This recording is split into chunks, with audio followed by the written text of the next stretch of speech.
এই খুশি কাদের জন্যে? কদ আফলাহা মান তাযাক্কা ওয়া যাকারা ইসমা রাব্বিহি ফাসাল্লা। কার জন্য ঈদের খুশি? যে ব্যক্তি রমজান মাসে আত্মশুদ্ধি অর্জন করতে পেরেছে, রোজা রেখেছে, যাকাত দিয়েছে, নামাজ পড়েছে, লাইলাতুল কদরের রাত জেগেছে, তারাবি পড়েছে, ইত্যাদি ইত্যাদি। এই ব্যক্তি আত্মশুদ্ধি অর্জন করেছে, এই ব্যক্তির জন্য ঈদের খুশি। যে রমজান মাসে সিনেমা দেখেছে, সিনেমার শুটিং করেছে, পর্নোগ্রাফি দেখেছে, সুদ খেয়েছে, শিরিক করেছে, বেদাত করেছে, হারাম খেয়েছে, এর জন্য ঈদের খুশি।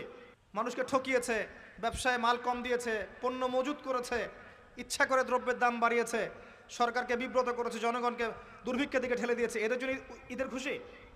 কখনো না। ঈদের খুশি তাদের জন্য যারা আত্মশুদ্ধি অর্জন করতে পেরেছে। 5 ওয়াক্ত নামাজ জামাতে পড়ার চেষ্টা করে। খুব সিম্পল জিনিস, খুব বেশি কিছু দরকার নেই আমাদের। 5 ওয়াক্ত নামাজ আপনি জামাতে পড়ার চেষ্টা করেন। বাসার থেকে ওযু করে বের হবেন, প্রত্যেক পদক্ষেপ হাঁটবেন।